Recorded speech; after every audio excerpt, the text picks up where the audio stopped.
9Grainsకి స్వాగతం. ఇప్పుడు చెక్కలు చేసుకుందాం మనం. ఈ చెక్కలు మీరు కూడా చేసి చూసి టేస్ట్ చూసి మీకు నచ్చినట్లయితే లైక్ చేయండి, షేర్ చేయండి, కమెంట్ చేయండి.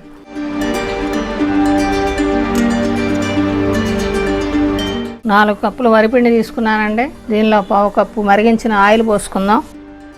ఆయిల్ బాగా వేడిగా ఉంటుంది. ముందు స్పూన్తో ఇట్లా కలుపుకుని తర్వాత పిండిలో కలిసిపోయేలా చేత్తో కలుపుకోవాలండి. స్పూన్తో అయితే కలవదు, వేడి ఆరే వరకే స్పూన్తో కలుపుకోవాలి. ఇట్లా ఉండలన్నీ పిండిలో కలిసిపోయేలా కలుపుకుందాం. ఆయిల్ పిండిలో కలిసిపోయిందండి. ఇలా ముద్దకు వస్తే ఆయిల్ పిండిలో బాగా కలిసిపోయినట్టే.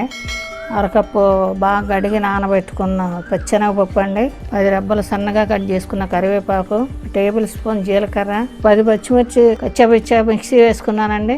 2 టీ స్పూన్ల సాల్ట్ వేసుకుందాం. చాలకపోతే మళ్ళీ కలుపుకుందామండి. ఇది బాగా మిక్స్ చేసుకుందాం. కొద్దిగా వాటర్ పోసుకుంటూ కలుపుకుందామండి.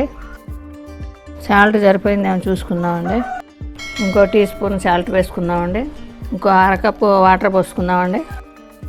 2.5 కప్పులు వాటర్ పట్టినట్లు లెక్క. పిండి ముద్దకు వచ్చిందండి. చెక్కలు చేసుకునేటప్పుడు అవసరమైతే 1 స్పూన్ వాటర్ కలుపుకుంటూ చేసుకుందామండి. చెక్కలు కొంచెం నీళ్ళు చల్లుకుందామండి. కొంచెం పిండిలో చల్లుకుని ఇట్లా పిసుక్కుందాం. ఇట్లా ఉండ చేసుకుందాం.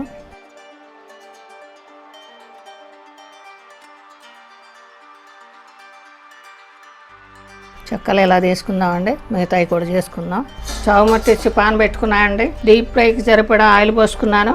ఆయిల్ కాగిందేమో చూసుకుందాం. ఇది వేసిన వెంటనే పైకి తేలితే కాగిపోయినట్టండి. ఆయిల్ కాగిపోయిందండి. ఇలా తీసి ఇట్లా నూనెలో వేసుకుందామండి. లో ఫ్లేమ్లో పెట్టుకుని చెక్కలు వేసుకుందామండి.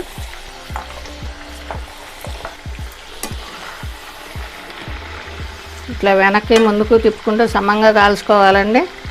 ఇలా గోల్డెన్ బ్రౌన్ వచ్చే వరకు వేయించుకోవాలండి. 2 వేగినాయండి, తీసేసుకుందాం. మిగతావన్నీ కూడా ఇలాగే వేయించుకుందామండి.